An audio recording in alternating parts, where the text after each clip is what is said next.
Hi guys, welcome back to the Vanished Lands. There's a place the world was never meant to find, a land beyond the north wind, where the sun never sets, where no one grows old, and where shadows move even in the brightest light. Some call it paradise. Others whisper it is a prison built by gods. For centuries, poets, explorers, and dreamers have sought it. But those who enter rarely return, and those who do are never the same. Tonight, we walk into that forbidden legend, the haunting mystery of Hyperborea, the land outside of time. They say there is a land so hidden, even the wind itself guards its secret, a place where the sun never sets, and death dares not enter. Imagine such a place, untouched by time, unreachable by ordinary paths, spoken of only in whispers carried on the northern breeze. A paradise not the heavens nor the earth as we know it, but something in between, something that lingers in the memory of humanity, like a dream too vivid to be forgotten, yet too strange to be believed. This is the legend of Hyperborea. For centuries, the very name has hovered like mist at the edges of maps, shimmering between history and fantasy, between truth and myth. The ancient poets wrote of it, the oracles hinted at it, and the philosophers debated its existence. Some call it a homeland of gods, others the resting place of mortals, and still others a cursed illusion, a mirage meant to lure the desperate and the curious into the endless snows. But all agreed on one thing. Hyperborea was not a land meant for ordinary mortals. Picture the world as the ancients saw it. To the Greeks, the known world was ringed by seas and mountains, its boundaries marked not by nations but by forces of nature. And at the very edge of the north, beyond the icy blast of Boreas, the north wind, they imagined a land bathed in perpetual sunlight, where people lived in eternal peace. The name itself, Hyperborea, means beyond Boreas, beyond the frozen breath of the northern gales. To cross that barrier was to leave the realm of mankind and step into a place of gods, a world of eternal life. But here is where the mystery begins. Why did so many poets and scholars, from Pindar to Herodotus, speak of Hyperborea as if it were real? Why did they describe its people not as phantoms or spirits, but as flesh and blood, tall, radiant, untouched by age, living in perfect harmony with nature and the divine? Could it be that the ancients preserved a memory of something mankind once knew, but later lost? Or was it a metaphor, a symbol for the unattainable dream of paradise, woven into geography to give it shape? The whispers of Hyperborea were never casual, never vague. They spoke of a sun that never set, of fields so fertile that crops grew without toil, of rivers of honey and milk, of a land where illness and suffering were unknown. The Hyperboreans were said to sing hymns to Apollo, the god of light, who abandoned Greece in winter to dwell among them, finding in their eternal dawn the purest devotion. Their temples were said to gleam like crystal, their songs echoing across the snow like bells in the wind. Yet what fascinates us most is not the paradise itself, but the wall of secrecy that surrounds it. The ancients spoke with awe, but also with restraint. They described Hyperborea as if it lay just beyond the reach of human ambition, as if the search for it was to defy the natural order. Why would they veil such a paradise in mystery, unless it was a truth too dangerous to reveal? What secret did Hyperborea guard, hidden beyond storms and frost, that men were never meant to touch? The more one studies the old texts, the more contradictions appear. Some claim Hyperborea lay beyond the Riphean mountains, others beyond the frozen sea, others still beneath the shining aurora in the skies of the far north. Yet all accounts insist on one detail. No ordinary traveler could reach it. The road was not marked on any map, the passage not open to any who were unworthy. The north wind itself seemed alive, a guardian that hurled back those who dared approach. To the Greeks, Boreas was not just air, but a god, a fierce, winged being who swept intruders away in a storm of snow and ice. If Hyperborea was paradise, then Boreas was its gatekeeper. There are hints, faint but persistent, that some tried. Imagine the courage or madness of those who looked at the endless wall of ice and thought, beyond this lies eternal light. Legends tell of sailors who vanished into storms, of travelers whose bones were found scattered along frozen trails, of ships discovered locked in ice, their crews vanished without a trace. Every attempt only seemed to deepen the legend, strengthening the belief that Hyperborea was not just hidden, but deliberately defended. The story is filled with echoes of something older than Greece itself. Some believe Hyperborea was a remnant memory of a golden age before history, a lost land of abundance that existed when the world was warmer, before ice swallowed the north. Others see it as a reflection of Atlantis, not beneath the waves, but beneath the snow. And still others whisper that Hyperborea was never meant for human eyes, that it belongs to another order of beings, luminous and ageless, who retreat further into secrecy each time humanity draws near. But legends are never satisfied to remain abstract. They always lure us closer, tempting us with glimpses of truth. And so it was that in the days of the Greeks, one traveler claimed he had reached the borders of Hyperborea. His name, preserved only in fragments, was Aberrus. Some called him a priest, others a sorcerer, still others a wanderer blessed by Apollo himself. He appeared from the north, carrying a golden arrow, which he claimed was a gift from the sun god. He spoke in riddles of a land where no sickness dwelt, where men lived for 1,000 years in joy and song. He claimed to have walked its shining fields, to have feasted with its radiant people. And yet, before he could tell more, Aberrus vanished. Some said he returned to Hyperborea, carried away on the wind. Others whispered darker tales, that he was silenced for revealing too much, that the guardians of Hyperborea struck him down to preserve the secret. His golden arrow, they say, disappeared with him, leaving behind nothing but rumor and doubt. Here the legend sharpens into a chilling question. If Hyperborea truly exists, why must those who find it vanish? Why must the truth always be veiled by silence, by disappearance, by death? Could it be that Hyperborea is not a paradise for mankind, but a prison for something mankind should never awaken? Or perhaps it is paradise, but only for those who never leave. Think of the countless men and women who, across the centuries, must have dreamed of it, standing on cliffs overlooking the frozen sea, staring into the horizon where the aurora flickered like gates of fire, wondering if beyond that storm lay the eternal dawn. To them, Hyperborea was not just myth, but hope. Hope that somewhere, untouched by the decay of time, perfection still endured. Yet hope is often the cruelest of illusions. For what greater torment than to believe paradise lies just beyond reach, forever guarded, forever denied? The tale of Hyperborea is not one story, but chorus of voices. Poets who sang of it, philosophers who reasoned about it, oracles who whispered it in trances. Each gave fragments, never the whole. Perhaps that is the true nature of Hyperborea. Not a single land, but a mosaic of human longing. The Greeks dreamed it into the north, but other cultures spoke of similar realms. The Celts of Avalon, the Norse of Asgard, the Hindus of Shambhala. Are these not all reflections of the same forbidden paradise, glimpsed in dreams, half remembered from a past humanity cannot recover? Still, the Greeks alone gave it geography, a place on the map just beyond the winds. And once something is placed on a map, even at the edges, the hunger to reach it becomes unstoppable. The legend of Hyperborea did not remain idle words. It ignited the ambitions of explorers for centuries, each convinced they might succeed where others had failed. But in every tale, the ending was the same: silence, disappearance, mystery. It is said that when the wind howls in the far north, it carries voices, songs of joy that sound like sorrow, laughter that echoes like weeping. Some say these are the hymns of the Hyperboreans, still praising the sun in their eternal twilight. Others believe it is the wind itself, mocking those who seek what is forbidden. For the north wind is not merely a force of nature. It is the whispering guardian, and its breath carries secrets mankind is not meant to hear. So we are left with fragments: the vision of a land without death, the song of a people who never age, the memory of a traveler who claimed to stand at its borders, and the silence that swallowed him afterward. Did Aberrus truly see Hyperborea, or was he the victim of his own visions, seduced by a mirage born of snow and longing? Did Hyperborea ever exist in flesh and soil, or is it an echo of humanity's endless yearning for perfection? The wind does not answer.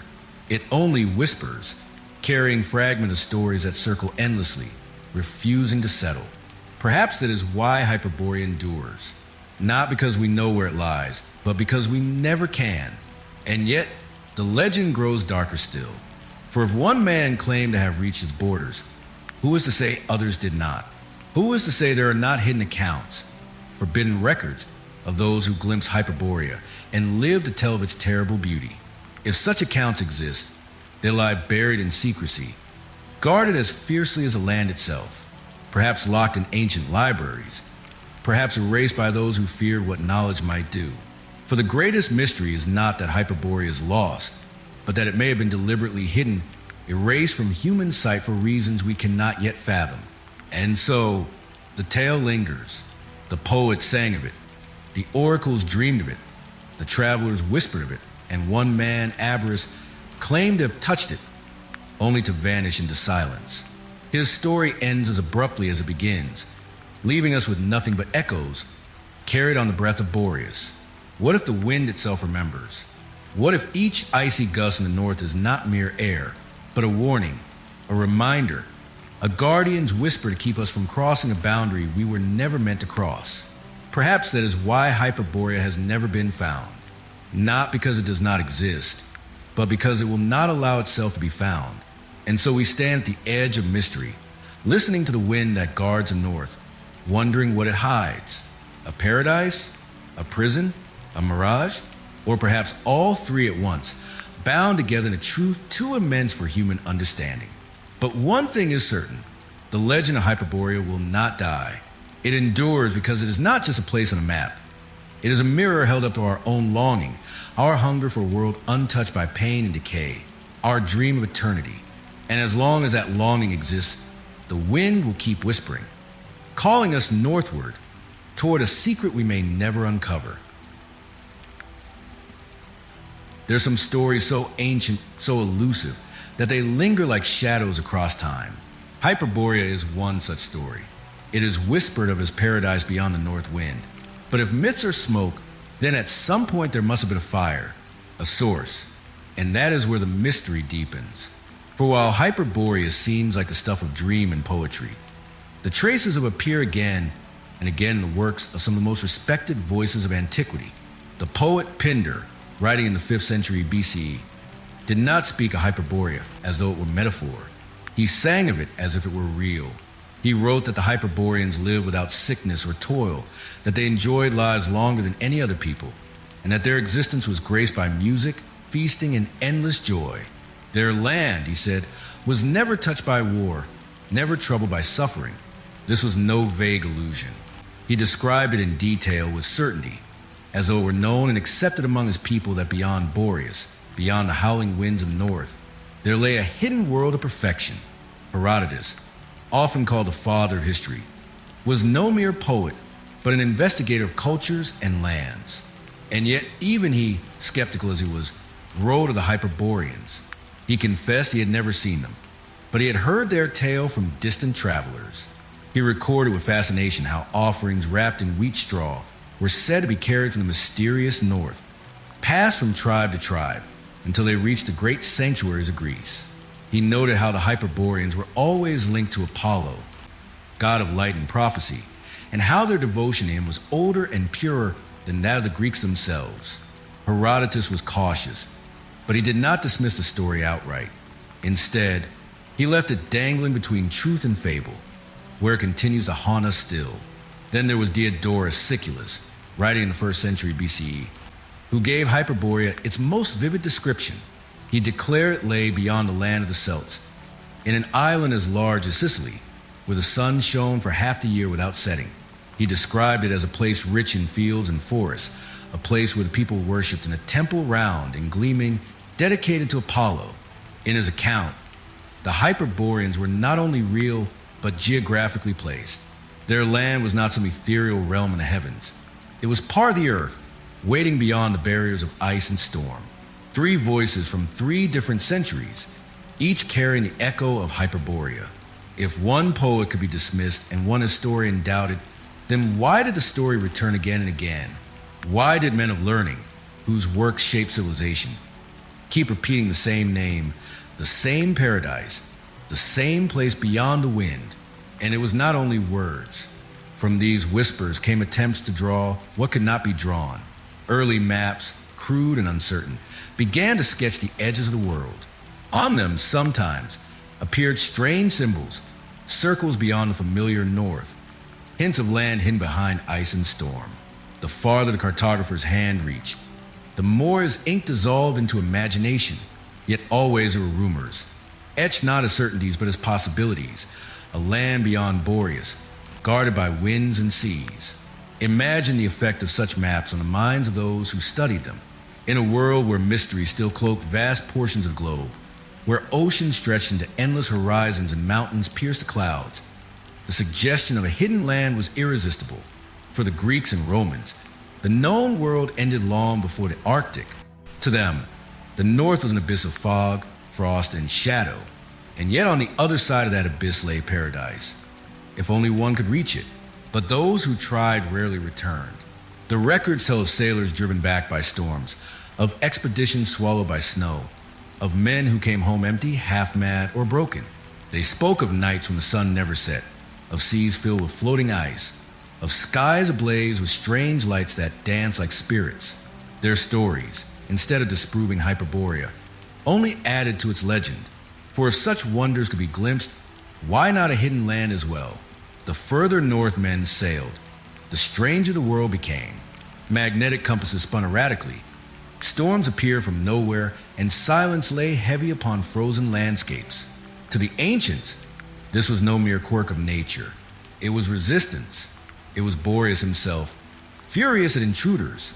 They began to believe that the north wind was alive, that he hurled blizzards and icebergs not out of chance but out of purpose, to protect the land beyond. Hyperborea was no accident of myth. It was a secret fiercely guarded. And here lies the heart of the mystery. The more impossible the journey, the stronger the belief became. Each failed expedition, each broken crew, seemed not to disprove Hyperborea, but to confirm it. For why would the gods or the winds fight so hard to hide something that did not exist? Even the offerings to Apollo tell a story.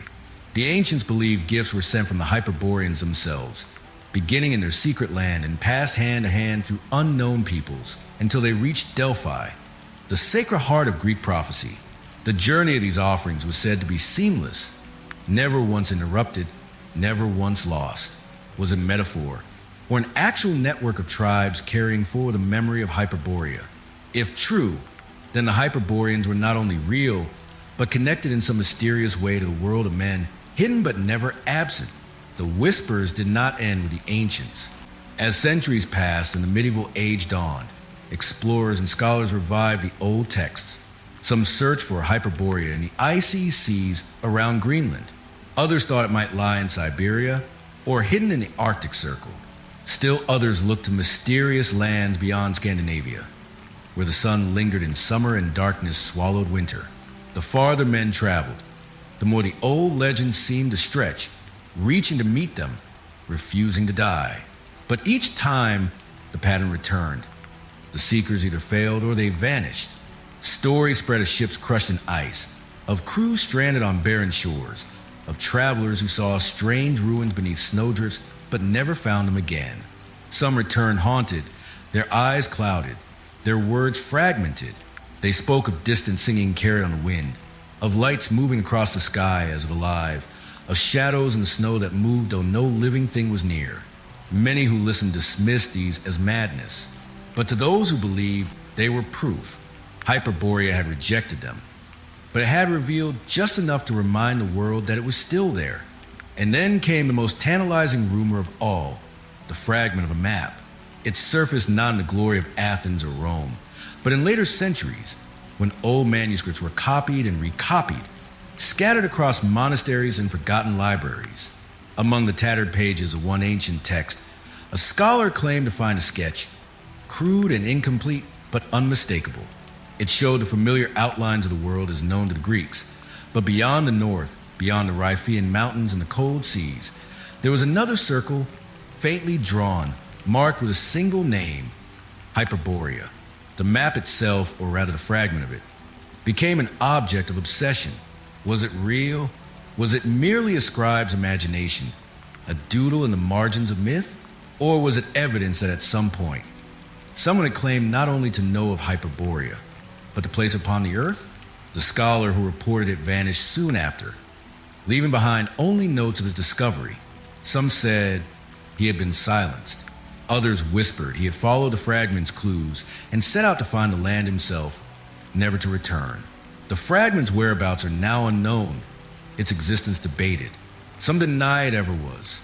Others insist it lies hidden in a private collection, guarded as fiercely as the secret it suggests. But the impact of that single fragment cannot be erased. It reignited the legend, forcing even skeptics to ask, if the ancients had truly drawn Hyperborea on their maps, then perhaps it was not metaphor after all. Perhaps it was memory. Perhaps it was truth. And so the tension grows. Hyperborea is not just a paradise beyond reach.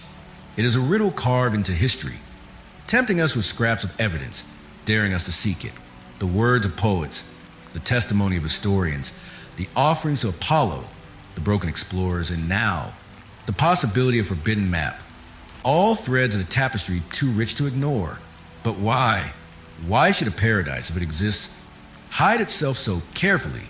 Why should every attempt to find it end in failure or madness? What is it about Hyperborea that demands secrecy? Is it truly paradise, or is that the lie? Could it be something darker, something humanity was never meant to see? The fragment whispers a terrible possibility. If Hyperborea still exists, if it is still there beyond the storms, then it has endured untouched for millennia. Empires have risen and fallen. Seas have shifted, ice has swallowed continents, and yet Hyperborea remains hidden.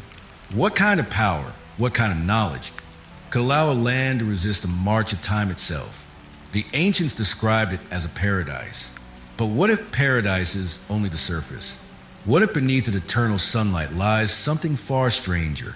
Something that watches the world while keeping itself unseen. And so we are left with the cliffhanger, the fragment, the suggestion that Hyperborea still exists. Somewhere beyond the reach of maps, beyond the fury of Boreas, the secret remains. Waiting, watching, guarded still. The ancients drew the first lines. The poets sang the first verses. The historians left us their doubts.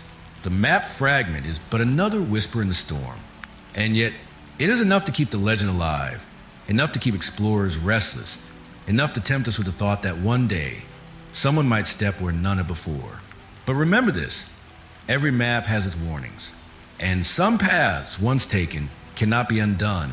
The fragment may point the way, but what it reveals is not a gift, it is a challenge. For those who follow it, the wind waits, and the wind does not forgive. There is a place the ancients swore existed where the rules of life itself seemed undone. No sickness, no hunger, no toil. A land where the sun never set, where fields yielded harvest without the need for plow or hand, and where men and women lived in joy without the shadow of death at their side. This was the promise of Hyperborea. Not only a paradise, but a defiance of everything mankind has ever known of the world. To imagine Hyperborea is to step outside the boundaries of our experience. For what is life, if not a struggle against darkness, against decay, against time itself? Remove these shadows and what remains? The ancients told of a land of eternal daylight, where the horizon never swallowed the sun. Light stretched across the sky in a perpetual dawn, soft and golden, as if the world were caught in a single endless morning. No seasons, no winter, no fading into night. The earth itself was said to bloom forever, never barren, never tired. The rivers ran clear, the air was fragrant, the forests thick with fruit and song. The Hyperboreans, the people of this strange land, were said to dwell in bodies untouched by illness. They knew no fevers, no wounds that would not heal, no weakness of age. They lived as if time itself had slowed, granting them centuries to sing, to build, to rejoice. Their lives, poets claimed, were filled with music and feasting. Endless hymns to the god Apollo, whose golden chariot visited them when it abandoned the darker lands of man. To live among them was to live as close to immortality as flesh could bear. And yet, there is a tension in this tale, a whisper that unsettles. For paradise is never told without a shadow. If Hyperborea was real, then what kind of place could truly defy death? Could such perfection exist without cost? Or was this vision of eternal daylight only the mask of something else? Something far stranger, perhaps far more terrifying? Even the details of endless sunlight raise questions that sound almost like science fiction. Could the ancients have been describing a land within the Arctic Circle, where for weeks or months the sun indeed refuses to set? If so, then what they called paradise may have been drawn from glimpses of far northern summers, where light lingers in the earth, briefly bursts into strange fertility. Imagine a Greek sailor drifting too far north, carried by chance into a world of midnight suns and auroras dancing like spirits in the sky. To him, such a place might seem eternal, divine, unlike anything known to southern lands. Might Hyperborea then be a memory of these far journeys, exaggerated, transformed into legend? But if that is so, it does not explain the rest. The immortality, the absence of hunger, the perfection of body and soul, these are not gifts of the Arctic. They belong to another realm entirely, one that borders on fantasy, which leads us to wonder, was Hyperborea a land upon the earth or a land outside of it, a fragment of another world, touched by a different sun, accessible only to those whom fate allowed to pass through the veil? For every tale of Hyperborea tempts us with the same paradox. If such a paradise exists, why is it hidden? Why is it whispered of only in half-truths and vanishing testimonies? The human heart longs for such a land, longs to escape pain and death. Yet perhaps that longing itself is a trap. For what if paradise, once entered, does not let you leave? The psychological pull of Hyperborea cannot be denied. To the weary, it promises rest. To the sick, it promises healing. To the aged, it promises youth. To the fearful, it promises safety. It is everything the human soul aches for. And yet, in every tale, the paradise is unreachable or if reached, unspeakable. Those who claim to have seen it either vanish or return unable to describe what they found. It is as though the very memory of Hyperborea unravels when brought back into the world of man. This is the great tension of all utopias. They attract us, but they unsettle us as well. For if there were truly a place without suffering, would we recognize ourselves there? Would our lives, so defined by struggle, even make sense in such stillness? The poet sang of endless joy, but even joy, stretched into infinity, may become its own torment. The human heart needs contrast, light and dark, pain and healing, night and day. In Hyperborea, where all is light, one wonders whether the mind would eventually crack beneath the weight of perfection. Perhaps this is why the ancients hinted at something darker hidden beneath the golden glow. They said the Hyperboreans did not die. They did not fall to sickness. They did not wither into old age. But neither did they pass peacefully into death. Instead, they simply vanished. They walked into the mountains, into caves, into the snow, and were never seen again. There were no graves in Hyperborea, no tombs, no funerary rites. The people disappeared, leaving no trace. What does this mean? Did they ascend like gods into the sky? Did they return to some deeper realm, from which their land was only an outpost? Or were they consumed by the very paradise they had lived within, absorbed into its eternal cycle of light? This detail is chilling because it unsettles a dream. A paradise without death is not truly paradise. Death is not merely an end, but a rhythm that gives meaning to life. Without it, existence becomes something uncanny, something alien. If Hyperboreans vanish into mountains, never to return, then perhaps Hyperborea is not a land of immortality, but a land of transformation, a place where to live too long is to cease being human. Consider the symbolism of the mountains themselves. Always in myth, mountains are thresholds, places where the world of men touches the divine. To vanish into a mountain is to cross into another dimension, another order being.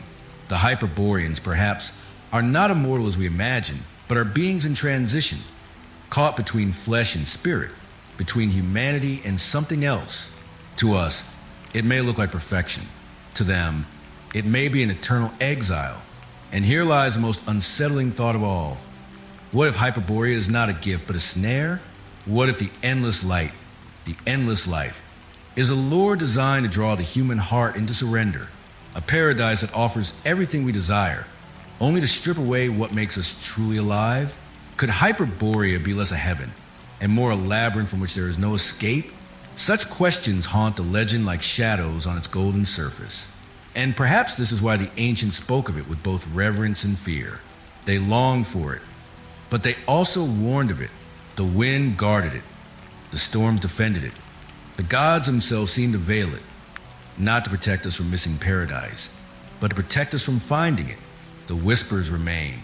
No sickness, no hunger, endless daylight. But also, no graves, no endings, no return. The Hyperboreans never die. They vanish. They vanish into mountains, leaving behind a land untouched, perfect, eternal. And in that vanishing lies a great mystery. Is this the highest blessing or the deepest curse? And so the tale of Hyperborea tightens. The forbidden map pointed to its existence, but its vision is more than geography. It is psychological, existential. It asks us to confront our own desires. Will we choose such a land? If offered, will we step into endless light, knowing we might never step out again? Perhaps that is why the wind still whispers, not to tempt us, but to warn us, to remind us that some lands are hidden not because they are lost, but because they are dangerous. And Hyperborea, the land of eternal light, is the most dangerous of all, not because it kills, but because it promises never to let us die. The ancients spoke of it in hushed tones. To reach Hyperborea, one must first pass the realm of Boreas, the north wind. No traveler could ever approach paradise without facing his furious breath. And so the legend becomes not merely one of destination, but of journey. A journey across seas of ice, mountains of stone, and storms that seem alive with anger. To seek Hyperborea was not to chase a dream. It was to challenge the very elements, to defy the wrath of gods. We must imagine the explorers who dared, men of wooden ships and fragile sails, who stared northward into horizons of gray and white, where the sea grew silent and cruel, and the skies seemed to lower like a lid upon the earth. They carried maps half made of rumor, compasses that spun with deceit, and hearts that beat with equal measures of longing and dread. Each step forward was into a realm where the familiar laws of the world faltered. The frozen seas were the first trial. Sailors reported waters that seemed to harden beneath their oars, sheets of ice that cracked like thunder, imprisoning their ships. Some wrote of floes that shifted in the night, crushing vessels like toys. Others told of great beasts rising from the black water, creatures of tusk and fin, monstrous in size, their eyes reflecting the strange lights of the northern sky. And always the wind, a wind so fierce it seemed not to move around them but through them, tearing at their lungs, freezing their blood, carrying with a voice that howled like the laughter of unseen watchers. Beyond the seas lay the mountains, jagged peaks like teeth tearing into the sky. The ancients called them the Riphean Mountains, a barrier between the known and the unknown. Snowstorms raged without warning, burying paths in minutes, driving men to despair. Travelers wrote of avalanches that roared like gods striking the earth, of cliffs so sheer they seemed carved not by nature but by will, as though something had raised them deliberately to guard what lay beyond. And yet, the strangest dangers were not those of stone or snow, but the sky. Above the explorers swirled lights that danced in silence, green, purple, and red ribbons that shimmered like veils across the heavens. Today, we call them auroras, but to the ancients, they were omens, spirits in the air, watching, warning, sometimes beckoning. Some travelers swore the lights changed shape, forming patterns like eyes, wings, or cities glimpsed in the distance. Others claimed they heard faint sound with them, a low hum, a whispering song carried on a frozen wind. What were these lights to them but proof that Hyperborea lay near? For no ordinary sky could hold such wonder. To see the heavens alive with color was to believe you had left the world of men and entered the threshold of the divine. But not all found it wondrous. Some saw in the lights a trap, a lure to lead them astray, to make them lose their way beneath a sky too strange to trust. And indeed, many did lose their way. Compasses shattered, magnets reversed, stars themselves seemed to twist. Sailors who prided themselves on reading constellations looked up in terror, claiming the sky was shifting, that Orion walked backwards, that the North Star flickered and vanished. Navigation was impossible. The land beyond Boreas seemed to twist not only geography, but reality itself. It is here that the question gnaws deepest. Was Hyperborea hidden by nature, by gods, or by something else entirely? If nature, then it is cruel, for the storms and lights conspire to guard the way with unyielding ferocity. If gods, then it is deliberate, for Boreas himself was imagined as more than wind, a living guardian, winged and howling, determined to drive mortals back. But if it was something else, then perhaps Hyperborea's secret lies not in myth, but in powers unknown, forces that bend magnet and sky, shaping illusions to keep men away. And so we picture the explorers, trapped in this in-between, where land, sea, and sky become untrustworthy. Their journals were preserved, drip with both awe and madness.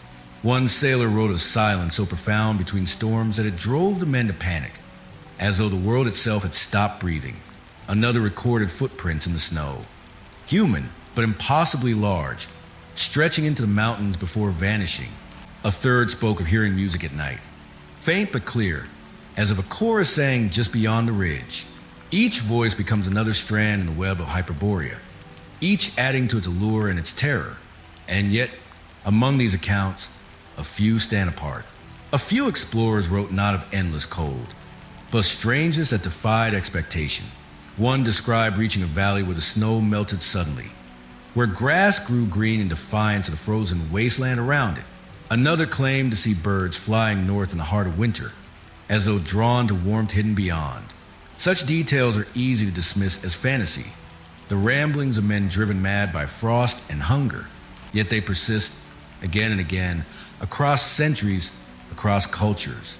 Always there are hints of warmth where there should be none, life where there should be only death. Perhaps the most haunting of these accounts comes from a manuscript attributed to a nameless Greek traveler. His words survive only in fragments, copied by monks who themselves seemed unsure of what they were transcribing. He writes of being led by a guide, a figure cloaked in furs who never spoke, through a blizzard so fierce it blinded his eyes. For days, they trudged through wastelands of white, with nothing but a howling of Boreas in their ears.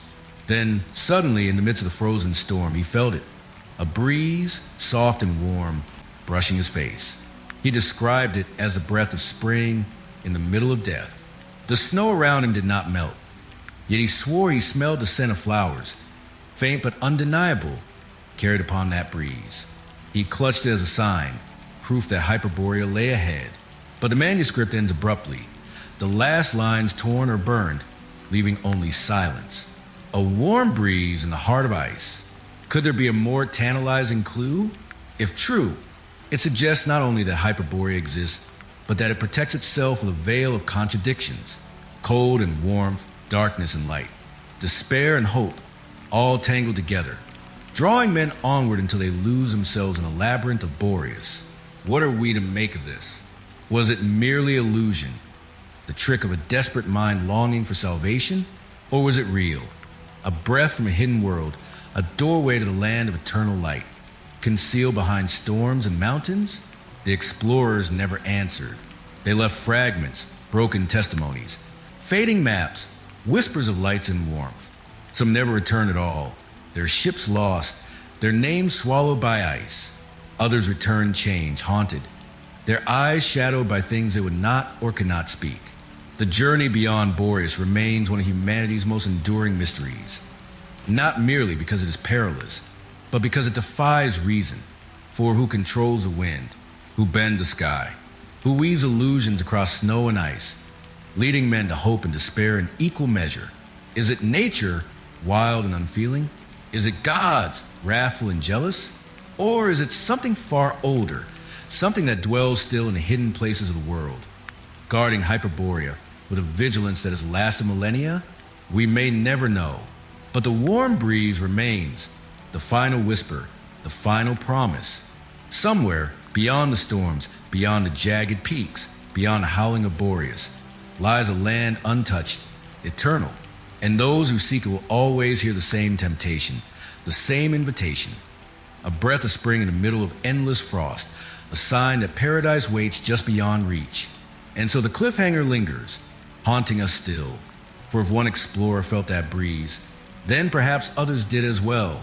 Perhaps Hyperborea does not reveal itself easily, but it reveals itself enough to keep the search alive, enough to keep us wondering, enough to keep us listening to the wind. The journey beyond Boreas is not over. It never will be. For as long as men dream of paradise, they will set their eyes northward, into the storms, chasing that warm breeze across the frozen wasteland. And Hyperborea will wait, hidden, patient, eternal. For as long as there have been whispers of Hyperborea, there have been whispers of its people, not merely the land of eternal light, not merely the paradise untouched by storm or famine, but the beings who walked its fields, radiant, ageless, and beyond the grasp of death. It was said that the Hyperboreans lived not as mortals do, bound by the decay of years, but as something altogether different, something that hovered uneasily between man and God. The Greeks, whose poets gave shape to so many mysteries, did not describe the Hyperboreans as phantoms or spirits. No, they described them with unnerving precision. They were tall, taller than any common man. They were beautiful, their skin radiant, their faces unmarred by the weariness of age or the scars of time. They lived for centuries, some said for 1,000 years. Their eyes were bright, their steps light, their bodies untroubled by sickness or pain. They did not wither, they did not falter. They remained as they were, perfect and unchanging, long after lesser men had turned to dust.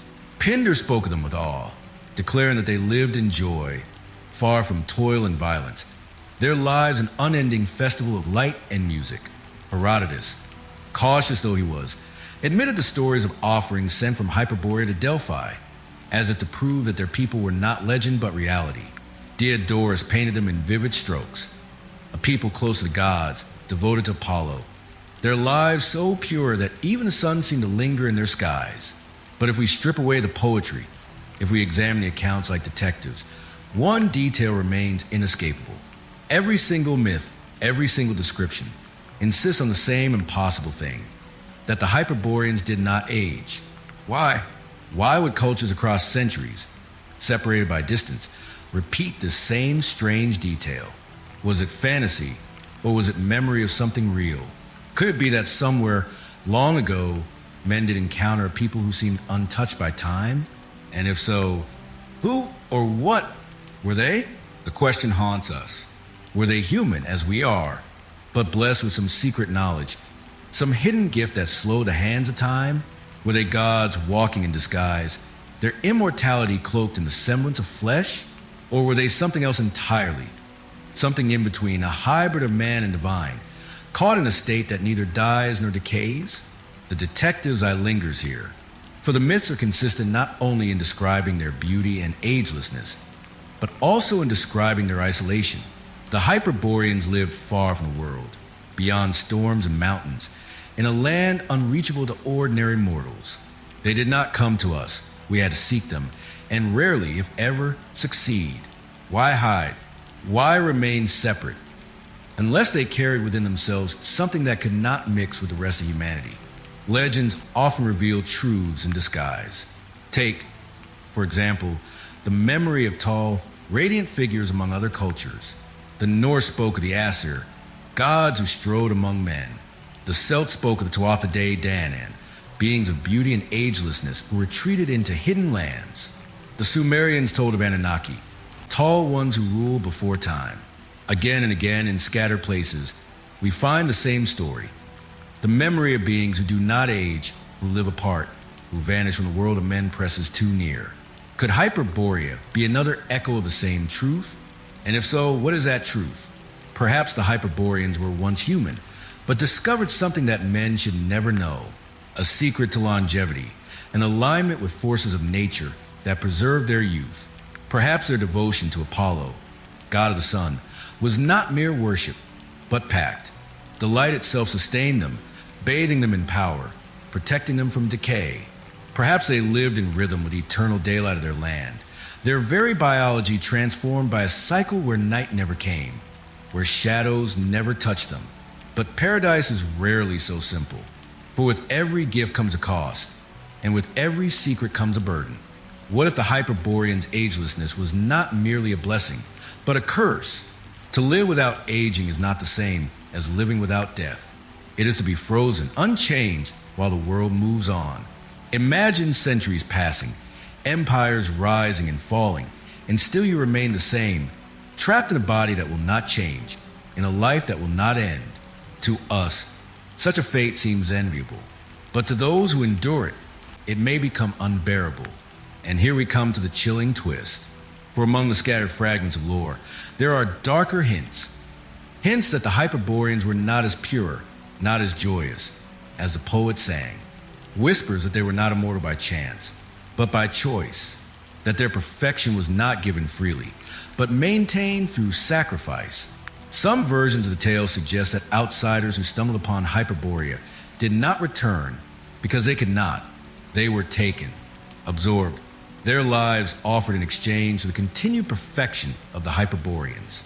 A paradise that never ages must feed on something.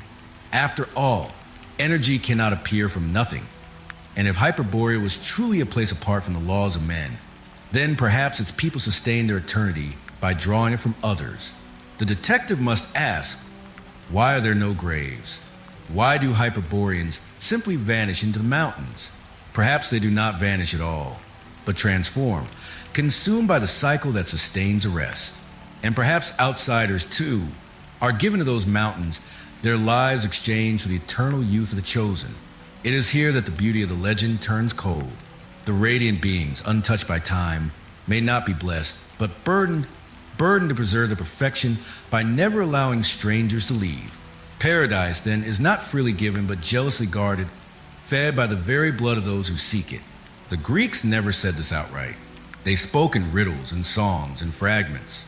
But sometimes what is left unsaid tells us more than what is spoken. They tell us the Hyperboreans live long lives, that they are beautiful and free of sickness, that outsiders who encounter them never return. And behind these three truths lies the possibility of a fourth, that Hyperborea's perfection has a price, and that the price is us.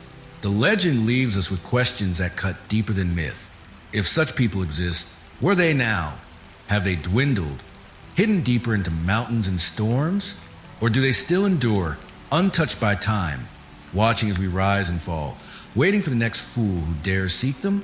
And most disturbing of all, if one of us found them, would we too vanish, offered as sacrifice to keep the dream alive? The ancients spoke often of Hyperborea's radiant people, but just as often they spoke of its temples, for the Hyperboreans live without age or suffering. If their land shone with eternal daylight, then it was in their sanctuaries that their mystery deepened. They were not a people without gods, nor were they atheists reveling in nature alone. No, Hyperborea's heart pulsed to the hymns of Apollo, god of the sun, the light bringer, the seer of prophecy. It was in their temples of stone and crystal, they said, that hymns echoed forever, carried by the wind itself, woven into the breath of the land. Imagine such a sanctuary, not a temple like those of Greece, not pillars cracked by time or marble flecked with shadow, but vast, radiant halls rising out of snow and silence, round, circular, endless, mirroring the eternal cycle of the sun itself. Diodorus spoke of one such temple, a great sphere or ring gleaming beneath the northern sky, where priests of Apollo sang in ceaseless devotion, and the very walls seemed to resonate with their music. There was no night to silence them, no fatigue to still their voices. They sang to the light, and the light answered, drenching their land in power. But why temples? Why should a people untouched by sickness and decay need sanctuaries at all, unless their immortality, their perfection, was not natural but granted, bestowed by the god who dwelt among them? To the Greeks, Apollo was more than a god of music. He was a god of order, of purity, of light that exposed truth. He was the eternal youth, never aging, never fading, his radiance unbroken. In him, the Hyperboreans found their mirror, and perhaps in them, Apollo found his reflection. The myths whisper that each winter, when the sun abandoned Greece and the days grew short, Apollo left Olympus. He departed not into darkness, but into light, the light of Hyperborea, where he walked among his chosen people. If this is true, then the temples of Hyperborea were not merely shrines. They were meeting places where God and man mingled, where the divine stepped onto earth in forms we can barely imagine. And here the mystery coils tighter. For echoes of these temples do not end with poetry. Across the frozen frontiers of our own world, Strange ruins have been found. Fragments of stone circles in Siberia, vast mounds in the Arctic tundra, megaliths that defy explanation in Greenland's desolate landscapes. They stand silent beneath ice and wind, weathered by millennia, their builders unknown, yet their forms call to mind the same patterns described by Diodorus. Circles, alignments, echoes of sun and star. Could these be remnants, faint memories of Hyperborean sanctuaries? Could the temples of the sun in silence have left behind scars in our earth, too stubborn to be erased? Consider the megaliths of Siberia, where stone blocks weighing hundreds of tons lie scattered across mountain slopes, cut with precision no primitive tool could achieve. Some claim they are natural accidents of geology, but others whisper they are too deliberate, too strange. Then there are the ringed mounds of the Arctic, rising like great crowns on the frozen ground, their purpose unknown, their origins forgotten. Who built them in lands where no record of civilization should exist? The parallels are too many, too uncanny to dismiss. If Hyperborea was myth alone, why does the earth itself carry these echoes? Why do stones and lands of endless winter mirror the temples sung of in Greece? Unless, of course, the myth was memory, a blurred recollection of something real, an advanced civilization hidden in the north. Its sanctuaries left behind is silent proof. The thought chills as much as it fascinates. For if such a civilization existed untouched by time, guided by Apollo himself, then what knowledge did they hold? What power flowed through their temples? Where hymns resonated without ceasing? Were they places of worship? Or were they something more, machines of stone, humming with energy, drawing light into the land, sustaining the people who never aged? Silence hangs heavy in the ruins that remain. No hymns echo there now. No voices rise to sun. Only wind, hollow and mournful, slipping through cracks in stone. And yet, some travelers swear that even in silence, they feel it, a vibration beneath the earth, a hum just at the edge of hearing, as though the temples never ceased, as though their song continues beyond the grasp of mortal ears. It is tempting, dangerously tempting, to believe that Hyperborea was not myth, but a lost chapter of human history.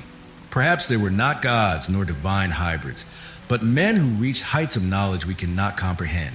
A civilization so advanced that it appeared divine to those who encountered it. A people who unlocked secrets of light, of energy, of life itself. Building sanctuaries not only to worship, but to harness the forces of the world. In this vision, Hyperborea becomes not paradise, but Atlantis of the North, a memory of what was lost, erased by ice and time. But if so, then why the silence?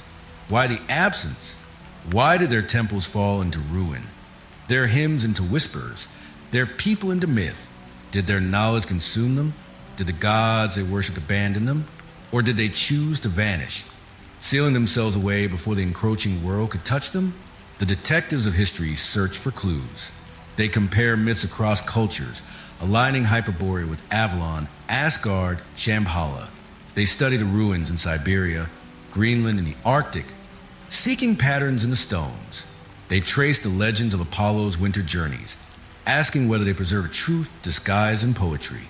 And yet, the deeper they search, the more the mystery resists. Like the temples themselves, the answers stand in silence, daring us to interpret, daring us to risk madness in the attempt. For the temples of Hyperborea are not just stone. They are symbols, symbols of humanity's eternal longing for light, for immortality, for communion with the divine. But they are also warnings, warnings that such gifts may come at a cost we cannot bear. Imagine standing in such a temple, surrounded by voices that never tire, by light that never fades, by people who never age. At first, it would seem paradise, but listen longer. The hymns, unbroken, might begin to grate, echoing endlessly without rest. The light, unyielding, might begin to blind, casting no shadows, no relief. And the faces of the Hyperboreans, perfect and unchanging, might begin to unsettle, for there is something uncanny in what does not age. Paradise, in its silence, may feel more like prison. And still, the myths persist.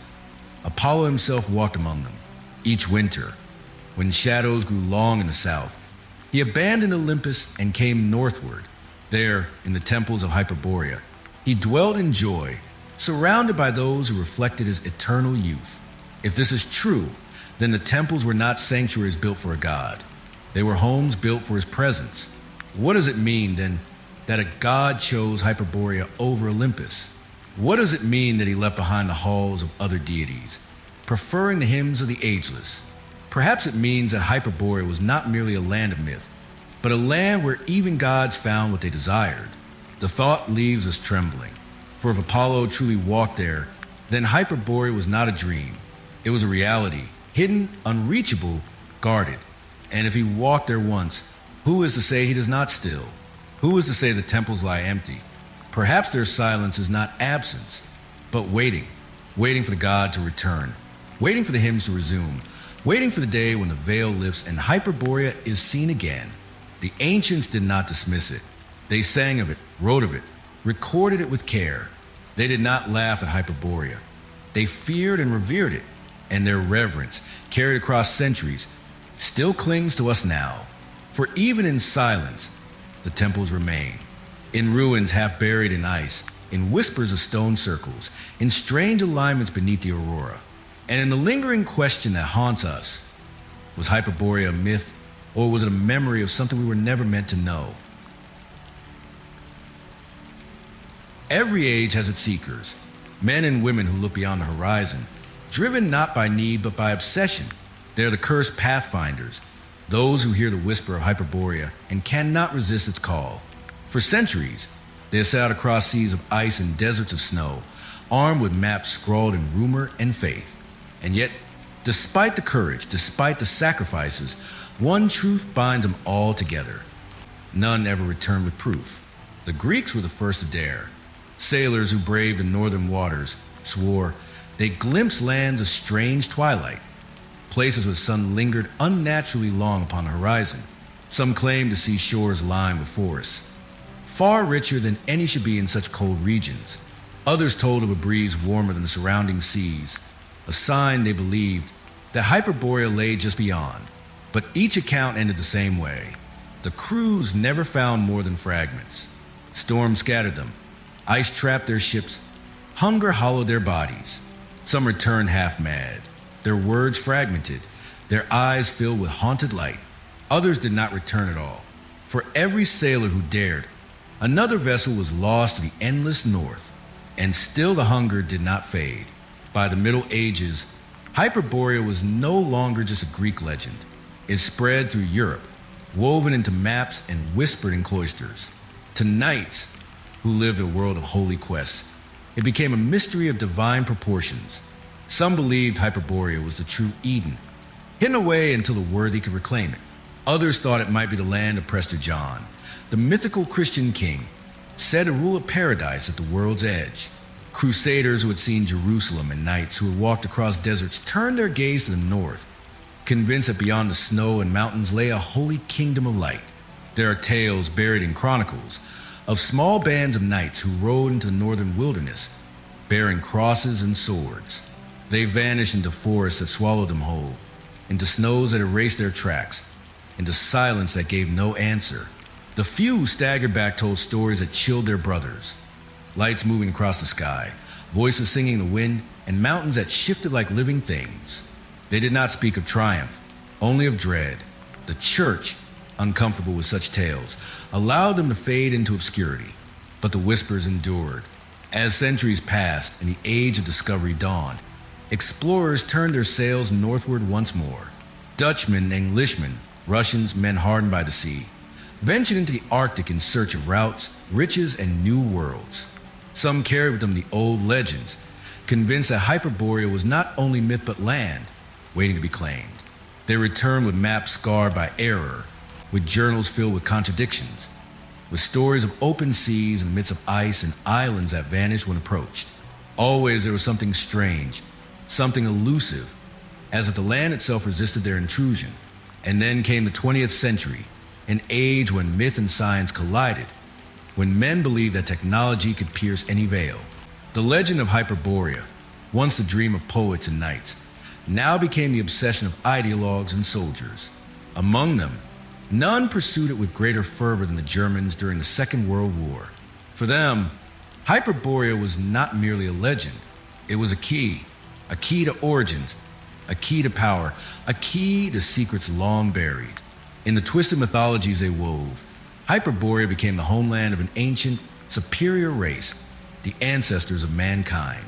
If they could find it, if they could prove it, then they would not only hold history in their hands, but destiny itself. And so expeditions were launched, cloaked in secrecy. They sent men into the frozen north, armed with instruments, occult symbols, and an obsession that bordered on madness. They scoured Greenland, Iceland, Siberia, and the Arctic Circle, convinced that beneath the ice lay temples, ruins, gateways to the paradise of the ancients. The records are fragmentary, hidden, erased. Officially, such expeditions never reach their goal. But there are rumors, always rumors. A U-boat trapped in ice, its crew found frozen yet untouched by decay. A fortress in Norway where strange artifacts were stored, their origins unspoken. A German team in Siberia that vanished without trace, leaving behind only broken instruments and journals filled with incoherent sketches. And then there is the diary. It belonged to an officer whose name is scarcely remembered, but the records of his existence were deliberately erased. But fragments survived, smuggled out by unknown hands. His words begin as those of a soldier, precise and disciplined. He describes the journey north, the endless snow, the strange lights in the sky that unsettled his men. He writes of compasses that spun wildly, of shadows that moved though no man cast them, of a silence so deep it felt alive. Each entry drips with unease, yet also with growing conviction. He believed they were drawing closer. The entries grow shorter, more frantic.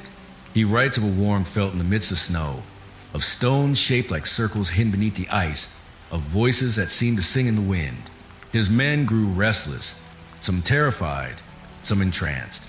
And then the final entry, only one line. We saw the gates. No more. The diary ends there. No explanation, no return. The officer vanished, his men vanished. The expedition vanished. Only those words remain, heavy with implication. What gates did they see?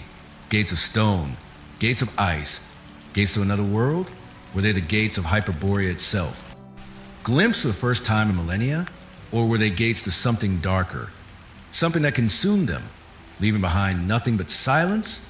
And so the pattern repeats. From Greek sailors to medieval knights, from explorers of the north to soldiers of the modern age, the curse of Hyperborea falls upon all who seek it.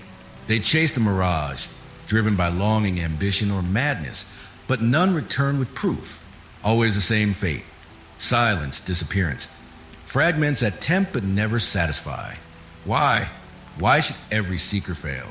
Is Hyperborea truly unreachable, hidden by gods or nature? Or is it reachable, but guarded by forces that will not allow intruders to leave? Perhaps those who find it cannot bear to return.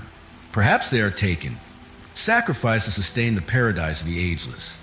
Perhaps they are absorbed, their names erased, their memories swallowed, leaving only whispers in the wind. The psychological edge of the legend cannot be ignored. For what drives men to risk everything for a land no one has seen? It is not reason, but obsession. Obsession with immortality, with perfection, with the dream of paradise.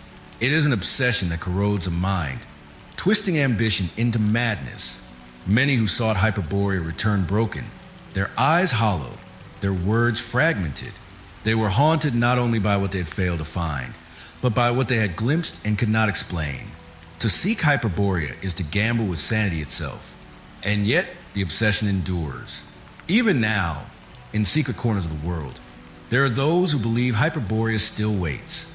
They study the ruins in Siberia, the auroras of the Arctic, the fragments of ancient maps. They believe the gates are real and that one day someone will step through them. But if they do, will they return? The diary's final line echoes like a curse. We saw the gates. The words linger, heavier than silence, more haunting than any absence. For if gates exist, then Hyperborea exists. And if Hyperborea exists, then all the warnings of poets and prophets were true. Perhaps the gates stand still, waiting beyond the storms, beyond Boreas, beyond the reach of the unworthy. Perhaps they open only for those chosen, only for those willing to pay the price. But one thing is certain: those who saw them never returned to tell what lay beyond. The ancients spoke of Hyperborea as a land beyond the north wind, hidden behind storms and silence, where the sun never set and the people never aged. For centuries, seekers searched for on maps in mountains across seas of ice. But what if the reason has never been found is simpler and far stranger? What if Hyperborea does not lie upon this earth as we know it, but outside of it, existing in another dimension, another layer of reality, one accessible only when rare conditions align? It is a possibility that seems fantastical, like something out of science fiction. Yet the more one studies a legend, the more this explanation begins to haunt. For the stories of Hyperborea do not describe merely a hidden land. They describe a world that defies time, that resists death, that bends nature itself. And scattered across history are reports, not only a myth, but a phenomena so strange, so unexplainable, that they point not to geography, but to something beyond it. The Arctic, where Hyperborea is said to lie, is one of the most unforgiving frontiers of our world. And yet, for all its silence and emptiness, it has produced mysteries that defy logic. Planes vanish into the white void, never to be seen again. Entire expeditions disappear, leaving behind equipment but no bodies, as if swallowed by the air itself. Instruments malfunction, compasses spin without direction, timepieces fall out of rhythm, as though the laws of physics stutter. In 1937, a Soviet expedition reported losing track of days entirely. Their journals record confusion, so profound that they can no longer say how long they have been traveling. The sun circled the horizon, never setting. Yet they swore it grew brighter and dimmer at irregular intervals, as though time itself were hesitating. Their watches contradicted one another. Their internal sense of hours dissolved. When they returned, they could not agree on how many weeks had passed. Some insisted they had been gone a month. Others too, though their supplies suggested less. During the Cold War, radar operators monitoring the Arctic Circle recorded objects that appeared suddenly, hovered without moving, then disappeared without trace. They were dismissed as illusions, distortions caused by atmospheric conditions. But those who studied them more closely began to whisper of something else, not unidentified craft, but distortions in reality itself. Echoes of something that was not supposed to be there. Then there are the stories of vanished planes. The most famous are the Bermuda Triangle, far to the south. But the Arctic has its own triangle, less spoken of, more quietly feared. Military aircraft vanish without distress calls. Search parties find no wreckage, no oil slick, no debris, nothing but silence.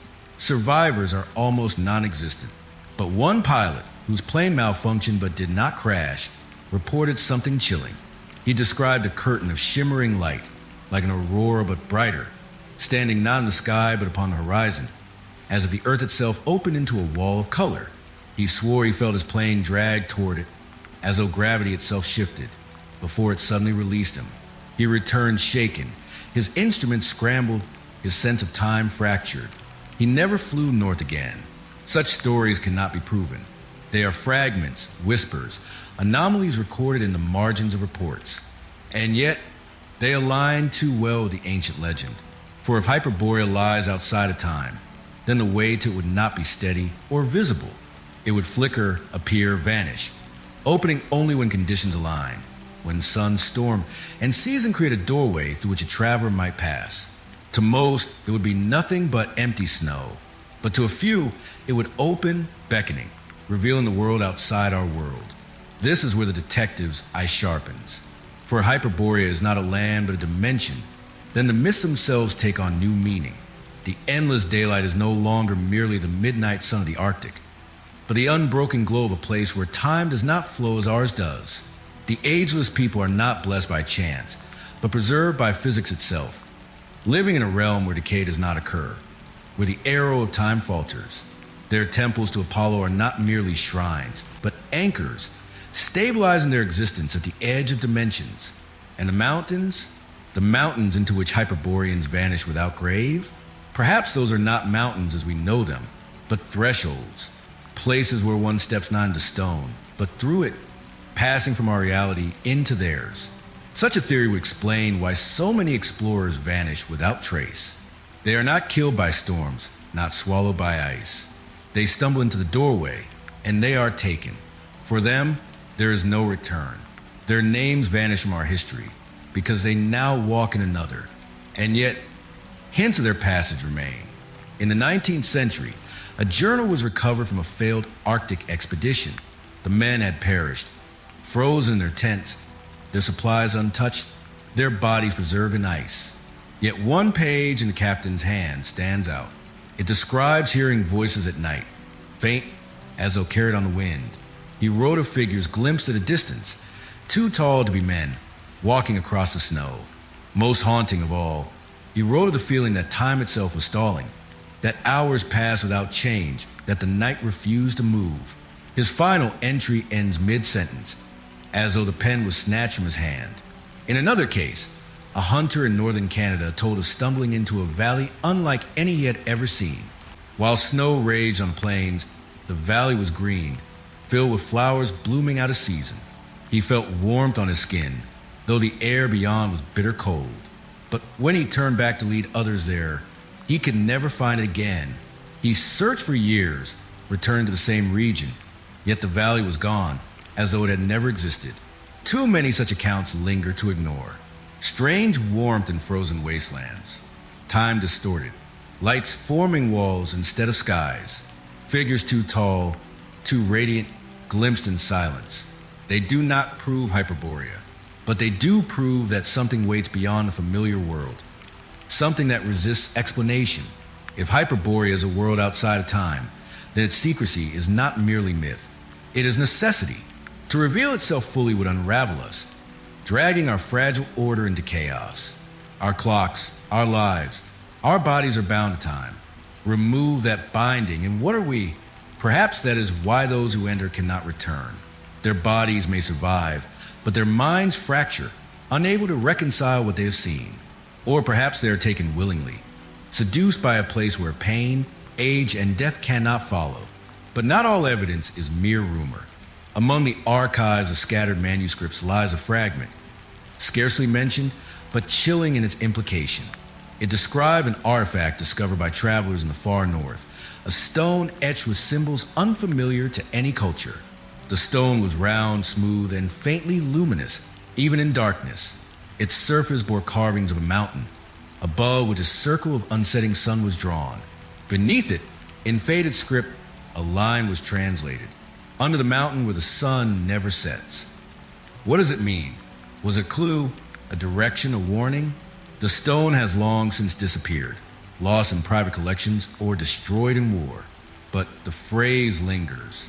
Under the mountain where the sun never sets. Could Hyperborea lie not upon the earth, but beneath it, hidden under mountains that mask an entrance into another dimension? Could the legends of vanishing Hyperboreans, of mountains that swallow them, be literal? Perhaps those who disappear are not dead at all, but have crossed through the gates hidden beneath the eternal sun. This is the cliffhanger that haunts us most of all. For the artifact is real, then Hyperborea is not merely a dream. It is a place with coordinates, a threshold under a mountain, a doorway that opens not always, but sometimes. And if it can open once, it can open again. We are left with more questions than answers. What lies in a world outside of time? Is it paradise, as the ancients believed? Or is it something stranger, something darker? What becomes of those who pass through? Do they live forever, radiant and ageless? Or do they vanish into silence, consumed by forces beyond our comprehension? And most chilling of all, if the gates stand under the mountain where the sun never sets, are they waiting for us still? Paradise has always carried a shadow.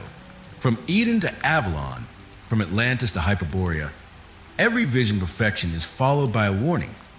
Beware what you desire most. And so it is with Hyperborea, the land of eternal light, where the sun never sets, where men do not age, and where sickness never comes. The poet sang of it as a golden place.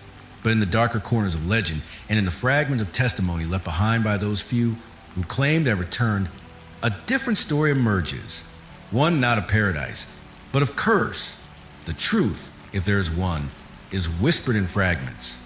Survivors, if they can be called that, return changed, not triumphant. They return with eyes hollow, with words fractured, with memories that seem more dream than reality. They speak of shadows moving in light that should not have shadows, of voices singing in eternal hymns that never cease, of beauty so relentless it becomes unbearable. They do not return with joy. They return with silence or madness or death. One tale comes from the margins of medieval manuscript, written in a hand trembling with age. The monk records the story of a sailor, found half dead on the shores of Ireland, who claimed he had been carried northward far beyond his intention. His companions froze, his ship broke upon ice, and he alone stumbled into a place where the snow gave way to green fields. At first, it seemed paradise. The air was warm, the rivers flowed clear, and he heard music. Endless music, sweet and pure, but as he listened, he felt his mind begin to unravel. The music did not pause, did not breathe. It went on and on, without end, without change. Day after day, the same hymn, the same harmony. What first sounded divine soon became unbearable, a sound that gnawed at his sanity. He fled, but even in fleeing, he claimed the music followed him, echoing in his ears until the day he died. The monk concludes that the sailor spoke not of heaven, but of torment disguised as beauty. Other accounts are even darker. In the 18th century, an expedition into the Siberian north vanished, leaving behind only a single man. He was found wandering through snow, frostbitten but alive, his face twisted with terror. When questioned, he refused to speak of what had happened. Only once did he murmur words that survived in record. The sun would not die. He said no more, but those who heard him swore his voice shook with despair, not wonder. Then there are the strange relics. Archaeologists in Greenland uncovered bones carved with markings, lines and symbols no culture could explain. One fragment bore words in crude Latin, scratched as though by a desperate hand. Lux non cadit. The light does not fall. Scholars puzzled over its meaning, until one suggested it might be the testimony of someone who had glimpsed the land of eternal daylight, and who found in it not joy, but curse. For imagine it, a world where the sun never sets. At first, it seems gift, but the human spirit is not made for endless day. We are creatures of rhythm, of balance, of night and morning, of work and rest. Take away the night, and the mind begins to falter. Sleep becomes uneasy. Dreams bleed into waking, reality into hallucination. To live without shadow is to live without rest. The Hyperboreans may not age, but perhaps the price is endless exhaustion, endless vigilance, endless exposure to a sun that never forgives. And what of shadows in the light? Survivors speak of them most of all. They describe seeing figures where no figure should be, moving against a brightness darker than the sun should allow. Some say these shadows were Hyperboreans themselves, appearing half solid, half ghostly, as though caught between worlds. Others insist the shadows were something else. Watchers, guardians, beings that should not exist in paradise. Whatever they were, the sight of them left men broken, their minds unable to reconcile the perfection of light with the impossibility of shadow. It is here that the legend begins to turn. For what if Hyperborea is not paradise, but prison? What if the land of eternal light is not a gift, but a cage? A cage where something waits, hidden, never sleeping, never dying. The endless music, the endless sun, the endless beauty. Could these be chains, not blessings? Could they be the bindings of a power too dangerous to roam free, held in silence and song, concealed from the world by wind and storm? The possibility chills more than any snow. For if Hyperborea is prison, then the Hyperboreans are not blessed, but wardens. Their agelessness is not gift, but burden. Their temples are not shrines, but locks. And those who stumble into their land are not guests, but sacrifices, offered to maintain the balance, to keep the prison sealed. Fragments of evidence seem to support this. Among the ruins in Siberia, a broken tablet was once reported, etched with spirals and suns. Though eroded, one scholar claimed to read in it a phrase translated loosely as, "We hold what must not pass." The tablet has since vanished, lost of war or theft, but the phrase lingers in obscure records. If true, It suggests that Hyperborea's eternal silence was not accident, but choice. They hid themselves not to protect paradise, but to contain a secret too terrible for mankind to know. And so the survivors' whispers take on new weight. The eternal song that drove them mad may not be song of joy, but a ritual, an unending chant meant to keep something bound.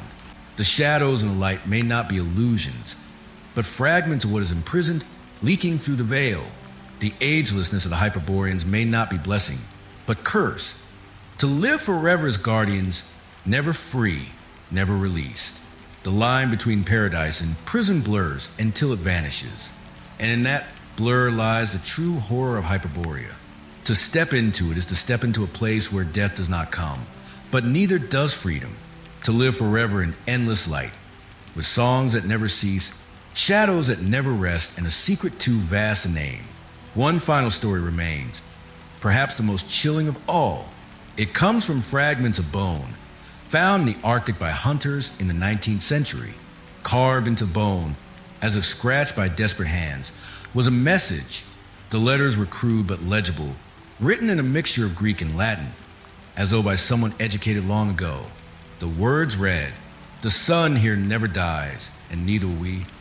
No signature, no explanation, only that single sentence, echoing across centuries. What does it mean? Was it the testimony of a survivor, trapped in Hyperborea, unable to die, longing for release? Or was it the declaration of a Hyperborean, resigned to eternity, acknowledging the curse they bore? The words hold both despair and defiance, both truth and horror. And they leave us with the most haunting question of all. What if paradise is not the absence of death, but the absence of ending?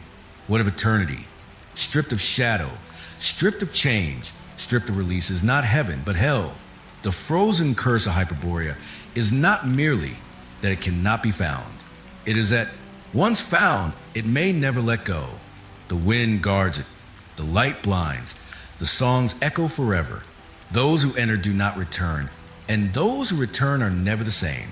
For in Hyperborea, the sun never dies, and neither, perhaps, will we. Every paradise carries within it the seed of its own destruction. Eden had the forbidden tree. Atlantis had its pride. And Hyperborea, land of eternal light, home of radiant beings, temples of unending hymns, was no exception. For though poets sang of its joy and oracles whispered of its perfection, there are hints, buried in the dust of old texts, that the golden land did not endure forever, that it fell, and its fall was crueler than any myth mankind has preserved. The collapse of Hyperborea is not described in one voice. It comes in fragments scattered across time, veiled in metaphor, drowned in silence. Some texts say it was swallowed by storms, drowned beneath endless blizzards that howled until no living thing remained. Others speak of ice, sudden and merciless, sweeping across fields and rivers, freezing temples in a single night. And some, darker still, claim it was destroyed not by nature, but by its own gods, perhaps even by Apollo himself, abandoning what he had once loved. But whatever the cause, the fate of Hyperborea haunts us because of what it represents. Not merely a city lost, but an entire world undone. A paradise that became unlivable. A land where mortals could no longer endure, and where the eternal light itself became unbearable. Imagine it. The golden land, shining under a sun that never set, its people radiant, its temples echoing with hymns. And then, suddenly, the first crack. A storm on the horizon, darker than any before, wind so fierce even Boreas seemed a shadow of himself. The sky twisting, the auroras no longer shimmering in beauty, but writhing in chaos, red and violent, as though the heavens themselves were tearing apart. The people must have looked upward in fear, wondering if their god had abandoned them. And then the ice. The texts hint that it came not gradually, as winter does, but suddenly, as if the very breath of the world froze. Rivers hardened in hours. Forests bent under frost. Temples cracked as their walls were gripped by cold too severe to resist. The eternal daylight still lingered, but it gleamed upon fields barren and frozen, upon bodies shivering though they had never before known sickness. Imagine the horror of immortals feeling frost in their bones for the first time. Immortality becomes torment when the world itself turns hostile. To live forever in pain is not gift, but curse. Perhaps that was the cruelest fate of Hyperborea, not to be destroyed quickly, as Atlantis was swallowed by sea, but to linger, trapped in a paradise turned nightmare, to be unable to die while their world collapsed around them, to sing hymns into empty winds, their songs drowned by blizzards, their temples hollow echoes of joy. The collapse was not sudden death. It was eternal endurance of suffering, until something had to break. But did they die? That question haunts the legend. Some say yes, that even immortality has its limits, and the ice broke them at last. The Hyperborea's people perished, their bodies buried in mountains, their temples ground to dust. Yet no graves are found, no bones uncovered, no ruins beyond fragments. Others say they vanished, retreating deeper into mountains, slipping through gates unseen, sealing themselves in caverns beyond the reach of man. And still others whisper something more unsettling, that they did not die, but changed. If Hyperborea collapsed, then perhaps its people evolved, twisted by the very forces that destroyed their land. The endless storms, the endless ice, the endless light. Did these shape them into something no longer human, no longer radiant, but something stranger? Perhaps the shadows seen in the endless sun are not illusions, but Hyperboreans themselves, changed, warped, cursed to wander unseen. If so, then the Golden Land never truly died. It merely transformed into something unrecognizable, something humanity was never meant to see. The parallels to Atlantis are inevitable.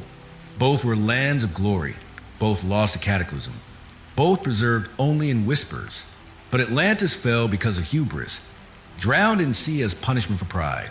Hyperborea's fate seems crueler. It was not arrogance that undid it, but inevitability. Perhaps no paradise can last forever. Perhaps eternity itself decays, not in body, but in world. To live without death is to live long enough to see even paradise rot.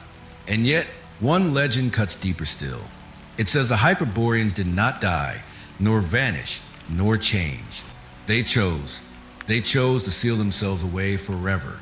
When storms and ice broke their land, when the eternal light faltered into madness, they turned not to death but to retreat, into the mountains, into the earth, into the thresholds of time itself. They walked willingly into the shadows, leaving the surface barren, their temples abandoned, their voices silenced. They chose to vanish, to hide themselves in dimensions beyond reach, where neither storm nor man could touch them. What would drive such a choice? Was it despair? To live no longer in a paradise that had betrayed them? Was it duty to guard prison they could not abandon? Or was it fear? Fear that if they remained in the world, their curse would spread, their immortality would consume all? Whatever the reason, the choice reshaped the legend. For Hyperborea's collapse was not destruction alone. It was concealment. The Golden Land may not have ended. It may simply have withdrawn beyond the veil of time, waiting in silence. This makes the curse all the more haunting. For if they seal themselves away, then perhaps they are still there, immortal, radiant, burdened, unchanged, singing hymns in caverns we cannot reach, beneath mountains where the sun never dies, watching, waiting, listening as humanity continues to stumble and fall, not dead, not gone, only hidden. And so the collapse of Hyperborea lingers not as an ending, but as a question. Did they die beneath ice, forgotten and erased? Did they change into shadows that haunt the eternal light? Or did they choose to vanish, to seal themselves away forever, leaving only fragments, whispers, and ruins? The answer may never be known, but the legend endures because of its silence. We find no bones, no cities, no corpses of gods, only wind, only light, only shadows in the snow. And in that silence lies the truth of Hyperborea's collapse. Not that it was destroyed, but that it chose to vanish. I write these words not for glory, nor be remembered, but because silence is worse. To keep inside what I have seen is to be devoured by it. I am the last one left of my companions, the last who crossed beyond the north wind, the last who looked upon the land that men call Hyperborea. I do not know if I am sane. Perhaps I am mad already. But what I saw, what I felt, cannot be buried with me. If I am damned, then let these words be my testimony, scratched by firelight, carried on the breath of the wind. I will begin at the start, though memory betrays me. Time does not flow in Hyperborea. As it flows here, it fractures, bends, repeats itself. But I will speak as best I can. We were 7 when we left, sailors and seekers, drunk on the same dream, armed with fragments of maps, myths, and a hunger that could not be stilled. We were told that beyond the storms, beyond Boreas himself, lay a land of eternal light, a paradise where death did not dwell. Some of us sought knowledge, others immortality, others salvation. All of us, I think now, were already cursed. For to hear the name of Hyperborea is to be infected by it. The journey broke us before the land ever did. Ice closed in on our ship. Storms howled with voices that mocked us, and the sky writhed with lights that turned our hearts cold. One by one, the others fell. 2 froze, their faces twisted not in peace but in terror. One threw himself into the sea, laughing as the waves swallowed him. Another fell silent, staring northward, his lips moving as if in prayer to something we could not hear. By the time the storms parted, only I remained, and before me lay what I had sought, Hyperborea. It was as the poet sang, and yet not. The land glowed with a light that never dimmed. Fields of green stretched wide. Flowers bloomed brighter than any I had known. Rivers ran sweet and unbroken.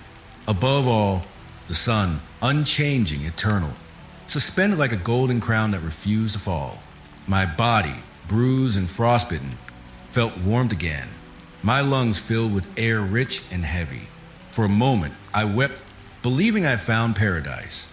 Then I saw them, the Hyperboreans, tall, radiant, their faces smooth, their bodies untouched by age.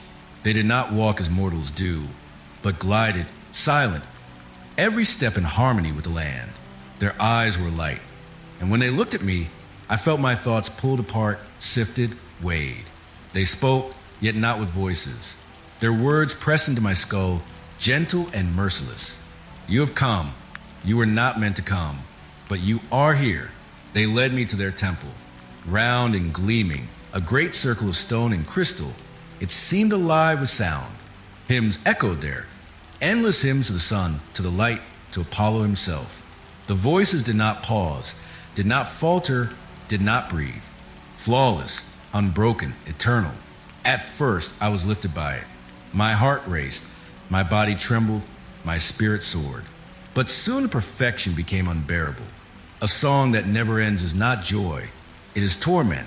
I longed for silence, for a single false note, for imperfection. None came. The hymns wrapped around me like chains. I began to understand. Hyperborea was not paradise. It was a test, a place no human was meant to endure.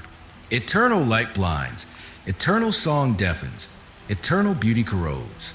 We were made for night and day, for birth and death, for change. To strip these away is not to bless humanity, but to break it. Hyperborea was never gift, it was trial. And humanity, I knew then, was never meant to pass.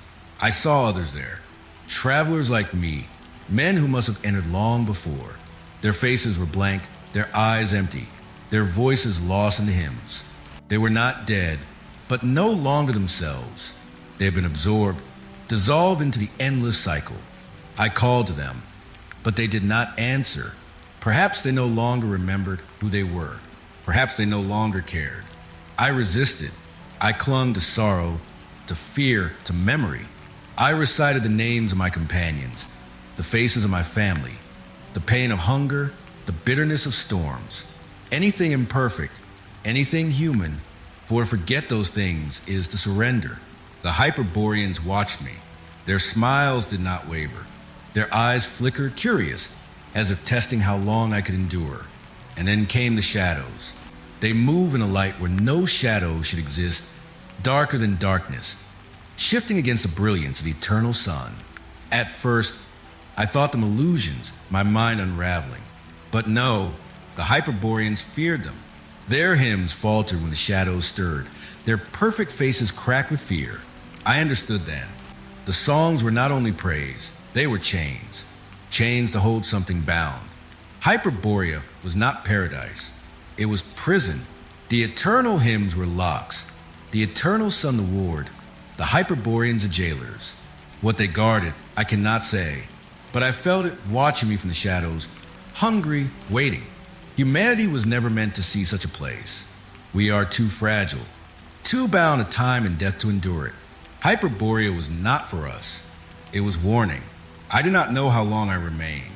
Time collapsed. Days became centuries, or centuries days. My mind fractured. Perhaps I am fractured still. But one night, or what I thought was night, I felt a voice call me. Not the shadows, but something else. A whisper in the wind, cold and familiar. The north wind. It told me to flee, to walk into mountains, to seek release. And I obeyed.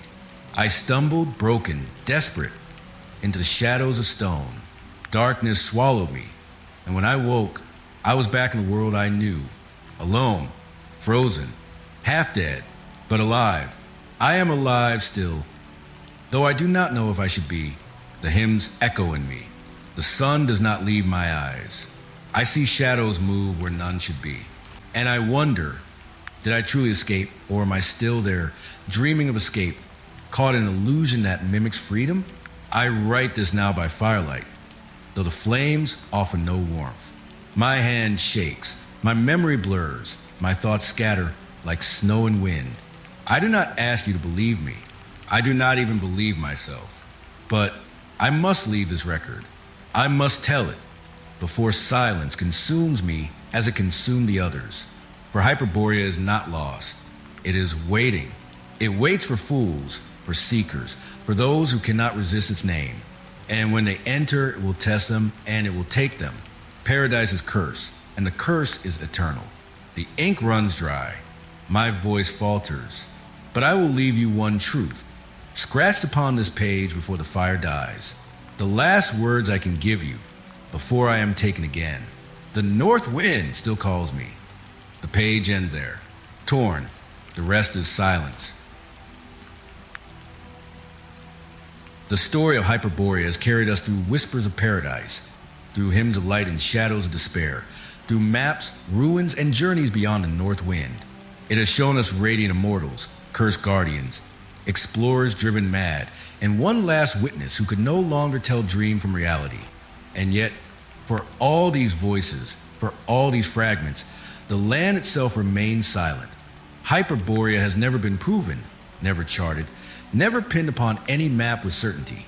And so we are left with the most haunting truth of all, that Hyperborea is not only legend, not only history, but mystery, eternal, unbroken, unresolved. Scholars have long debated its place in myth. To some, it was merely metaphor, a story the Greeks told to embody humanity's longing for perfection. The land of eternal light, they argue, was not real geography but symbol the unreachable horizon of our hopes. Pindar, they say, did not describe an actual people but an ideal, a society free from toil, from pain, from the corruption of time. Hyperborea, in this view, was Eden retold in Greek tongue, a memory of paradise lost that lingers in every culture. But there are others who insist the ancients were too precise, too consistent to dismiss. Herodotus spoke of offerings from Hyperborea carried across tribes, reaching Delphi itself. Diodorus described the temples of Apollo in their shining ring. These are not the vague whispers of allegory, but the careful testimonies of those who believed. If Hyperborea was myth, it was one rooted in something real, something remembered. Perhaps it was a land glimpsed in ages past, during warmer times when the Arctic was not yet swallowed by ice. Perhaps the legend preserved a fragment of a lost world, an echo of a civilization erased by storms. And then there are the scientists who look north and find anomalies that echo the myths. The Arctic is full of secrets, vanished expeditions, distorted instruments, zones forbidden by governments, mysteries unspoken. Why do compasses falter near the poles? Why do planes disappear without trace? Why do strange lights dance in skies more violently than anywhere else on Earth? They say it is magnetism, atmosphere, chance. But what if it is more? What are these anomalies of the scars of Hyperborea's veil? The remnants of a world that lies just beyond our reach. glimpsed only in flashes before vanishing again. Consider the lost expeditions. The Franklin expedition, whose ships became trapped in ice, their crew vanishing into madness and silence. The countless others who sought the Northwest Passage and never returned. Some died of cold, of hunger, of desperation, but some accounts, scattered, hint at stranger fates. Journals describing time slipping, days uncounted, lights burning at night with no source, bones carved with markings no one could explain, survivors who returned speaking of warmth in wastelands, of voices in wind, of something they saw but could never describe. Each fragment is a thread, fragile, yet together they weave the same pattern. The North is not empty. It hides something, and that something resists being found. Even in our age of satellites and machines, mysteries remain. There are places in the Arctic sealed away by military zones, guarded not for resources but for reasons unspoken. Scientists who study them speak carefully, avoiding words that would draw too much attention. But whispers emerge. Unusual radiation beneath ice, geometric structures glimpse in the air, areas where technology ceases to function, as though the Earth itself rejects intrusion.